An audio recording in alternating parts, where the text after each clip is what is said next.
Okay, working at Amazon. Amazon Camper Force. Plus you got sugar beet harvesting, RV delivery, truck driving, that kind of thing. Let's check it out. Here's one, a big one. Amazon Camper Force. Now these guys, they got facilities all over the country. They show them right here. They hire seasonal workers. They're either connected with a campground or have their own campgrounds, and they hire a lot of people. It's pretty heavy duty work though. They pay well, but you better be kind of fit. That's what I've heard. I've never tried it myself, but you can get compensation. Look at this, 120 to 270 a week goes toward your campground expenses, bonuses, overtime, weekly pay. When you hit the apply for a camp force, it takes you over here, goes through more of the steps, how to apply, the requirements. But once again, it's a pretty physical job.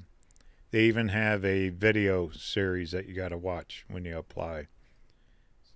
I really don't know good or bad about it. All I know is I've known people, they've made really good money in a short period of time. Some of them even make enough to pay for their whole year of travel. Just working part-time for Amazon. So anyway, check them out. It's Amazon Camper Force.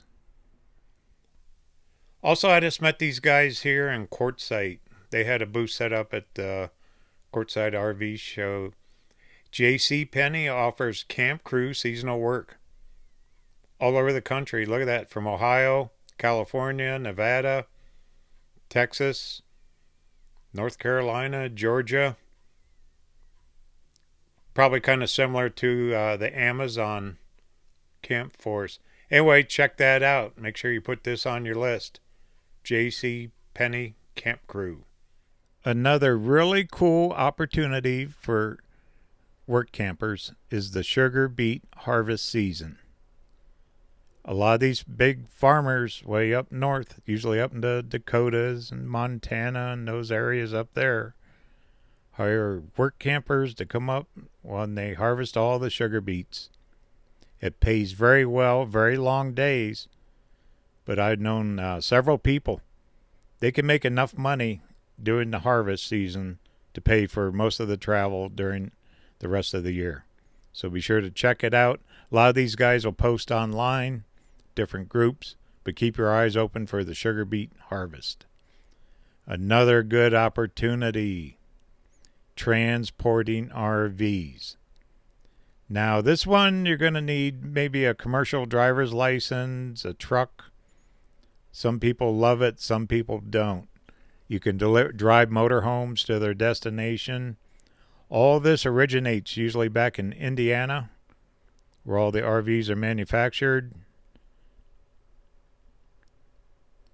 But they pay by the mile. A lot of people do this for a living. Horizon is probably the biggest. I've known a couple of people work for them. If you don't mind the driving, it's a good way to make a buck.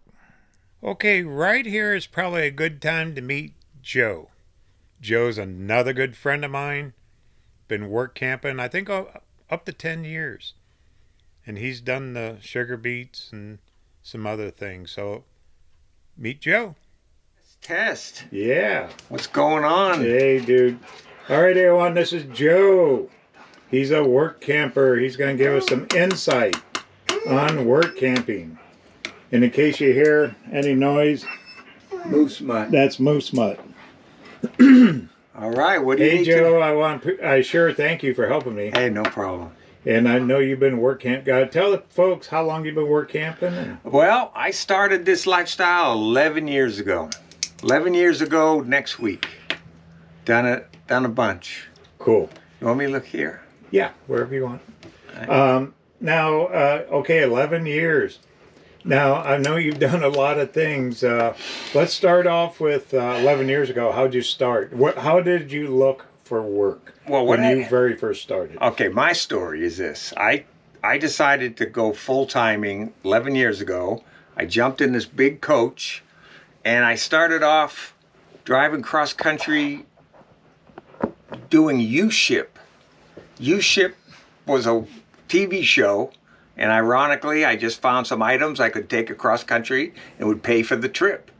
So then I started trying to do a little bit more with that and make some money, but it didn't work out with such a big rig. I mean, I was 70 feet long with the trailer, so you don't pull up in front of someone's house and pick up a television set. But that got you started in work camping, correct? Right. I made a list of some of the things I've done. Okay. Let's see. So I've worked at an apple orchard. So what you do, here's what you do. I'm going to tell you what you do. Go on Craigslist and scour for any job that you can imagine fitting your RV on. So you try to figure out, if you can park at a campground close by, or is it something you could get on the site with? So I got a job at an apple orchard where I parked right on the guy's property, which was fine. That worked out great for summer. I had a crazy job on the East Coast selling campers for RV, what's the name of that place? RV World? Oh, Camping World? Camping World. Camping crap. Oh, sorry. Yeah. Edit that. No, so they had an ad looking for a salesman, and I applied for it. I said, hey, I'll come work for you if I can park my camper on your lot. And they said, sure, put it out back. So I thought it was a great situation. Everybody but the other salesman. I didn't get a single sale.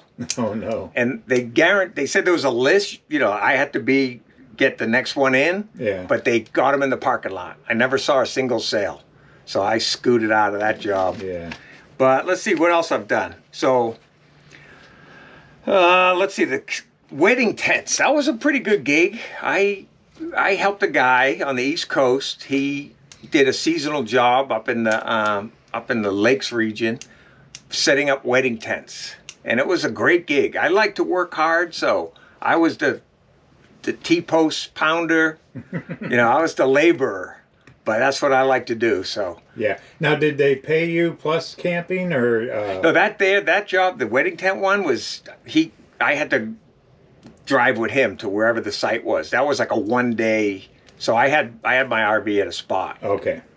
But they paid you a wage. Yeah, it was this hourly thing. Okay. And the reason I had to get rid of that job is because the dog was staying back at the RV. He wouldn't let me take the dog because some of the places we went to had dogs. So he would say, you can't bring your dog with you. So Moose Mutt stayed in the RV, and then some of the days we were gone for too long. Yeah. So I said, either I take my dog or I walk. And unfortunately, I walked. Yeah. But that's work camping, though. Yeah. Because you have a big opportunity. There's a lot of opportunity. Not all jobs are the best, but they're opportunity. Right. You can find stuff, and if it doesn't fit for you, you just move on. If it doesn't, you stay and work it out. Yeah. Let's see what else. I did one gig. This I told you earlier that was a great gig. I found it on workcampers.com. Mm-hmm. It was 1 week in a classical music camp in Vermont, where I just washed dishes for the chef who was hired to cook for the classical musicians. And they come in the last week of the year at this camp. They take over the whole camp and they just party. These are like renowned musicians. Mm. And then I ate the best food. I got paid great money. And I just had to wash some dishes, but then at the end you get a concert. Yeah. And it was just an amazing week experience that I enjoyed. And all because of work camping. Yeah, just finding stuff, because I like to work hard, so I look for things where I, keep my mind and hands busy. So, sugar beets. Big one. That's a big one. That's a big one. I was a sugar beater. Started off as a ground guy, and I'm sure people are familiar with that. It's all over the website. Well, how did you find it, though? On the internet. On the internet? Yeah. And then, you see they advertise at the big tent show. There's different ways they try to generate business. It's Crystal Sugar Company is up there in North Dakota, but it's Express Employment. That's who it's like a temp agency. Okay. So I think I found it online, and then doing research, I saw other people doing videos on it. Yeah. So I tried it 5 years. And what they do is they want to shift you days 1 year, nights the next year. So, and they won't let you do 2 in a row, but I was able to finagle 4 years of days. Now that's good money though, isn't it? Well, I mean, sometime it's been changing. See, it's October 1st through the 15th. So it's 25 bucks an hour, and then time and a half for every hour. It's 12 hours a day. And they've been hurrying the harvest though, because they've been having freak winter storms. So last time I did it 2 years ago, we got snowed in. We were stuck up there. They paid us a little extra to stay and bear with it. But then the farmers ended up getting screwed when the snow melts. It's mud. They ended up losing a lot of their crops. So what they're doing nowadays is they're rushing it. They're just speeding it up. So you only get like 10 days. I mean, I haven't done it in 2 years, so I can't, you know. So if you're down here in Arizona and you're going to travel up to North Dakota or wherever it is, that's a long ways to go just for 10 days worth of work. That's right. Yeah. So it's, you know, it's good that you're in and out. It's bad that it ain't as much money because you're hourly. Yeah. But, you know, you make about, you know, $3,500 to $4,000, and they give you the campground, and, you know, you got to do your own math. But it's a good experience. You got to do it at least once, right? No, when I did it, I loved it. The first year or two, meeting the type of people that do that. They're sitting around the fire, playing their guitars. That was the experience I was really digging. But another problem with the sugar beets is it's not a lot of same people coming back. There's a lot of turnarounds, turnover. Plus, if you're up that far in colder weather, where do you go after that? You got to travel a long ways to find your next gig, right? Well, you get down here. You get down to the desert. Like what I did one year when it froze up there, I started my engine. I had to get jumped to get it started, but I didn't stop. I went down that freeway all the way down to Lake Havasu. I didn't stop till I got to Lake Havasu. I was cold enough. Just to thaw out. Yes. Yeah. I mean, you just get out of there. That's what a lot of people from there come right to the desert. So, but you'd still recommend at least one time? You know, I definitely do for the experience. So what they're doing now is Express Employment has another gig where you can go and do the sugar beets in North Dakota, Minnesota for October, first couple of weeks in October. And then you can go over to Michigan and do the Michigan sugar beets. That's what a lot of guys are doing now. That's another month of work. So when you're up there, you can stay up there, but you got to deal with the cold. Yeah. And the weather. That'd be real cold in Michigan. Well, yeah, well, that's what... Because you're talking November, right? Yeah, they have a different system where they do it up there. Like it's a different type of... They don't put them in beet piles like we did in North Dakota, but they have some other new system, a different system. But it works, and people do it, and they get paid. Cool. Yeah. Okay, what else you got? Let's see, what else I got? I've done some work camping gigs where, I was like the campground maintenance guy, hated it. Yeah. Don't last. If I don't like what I'm doing, I don't stay. So I've tried some things, and it just didn't work. How did they pay you? What was the pay on that? Crap. Yeah. It was like a hookup, a free site. Yeah, you get the site and $7 an hour or something. Yeah. Something like so minimal that you wonder why you're doing it. And if it's fun, it's fun. But this wasn't, the place I was at wasn't that fun. Yeah. That's why there's such a large turnover of help in that work camping arena of RV parks and campgrounds and all that. There's a huge turnover. Yeah, because the ones that are good gigs, people don't let go. Right. You'll see a couple will find a spot that they like and it's fun, and then they'll be back the next year. They make sure they lock that in. Because it's not always about the money for some people. That's right. Yeah. That's right. Yeah. I did it for the experience, to try it, see if I liked it. And it turns out I didn't like that. But I've done other stuff. There was one campground. They gave me free rent in exchange for driving a weed sprayer on the parks around the town, which was fine. All I did was drive it like a tractor all day and got free rent, and I enjoyed it. I mean, it was. I don't mind working, but where was that at? That was in North Dakota. North Dakota. Yeah, cool. Little town called Grafton. Oh yeah. Yeah. But anyway, then there's other stuff you can find that I looked into, but like golf courses. I like to golf, so I was moose mutts going down. Yeah. I like to golf, so I was looking into. There's a lot of gigs out there you can find where they hire. The problem is they don't have a lot of RV parking. Like if you find one with RV parking, you'd be lucky. But so if you got a campground, you have to do the math if the pay is worth the camp fee. So, it's all about experience. Mostly for me, it was about experience. But, there was another gig I almost took was building barbecue grills at Home Depot. Oh, good. But they paid by the grill. So after I did the math and being new at it, I talked to one of the guys that it was experienced, and I couldn't pump him out like he was. Yeah. You have to do, I don't know, a bunch of grills a day to make any money. Yeah. So that one didn't work out for me, but, there's like Indy car racing parking. Depends what time of year you happen to be traveling. You can look at areas and see what they have available for the time you're going through. I think that covers a bunch of my stuff. Okay. Now, would you say once you're in working with other work campers, that networking, you're finding out from other people where they've been? Oh, for sure. Does that help you? Yeah, for sure. I mean, people will tell you what's good and what's not good. Like it's some of the stuff is hard. It's not a lot of money, and if you like to work, it might be for you. If you don't like to work, it's probably not the right. Stay in school.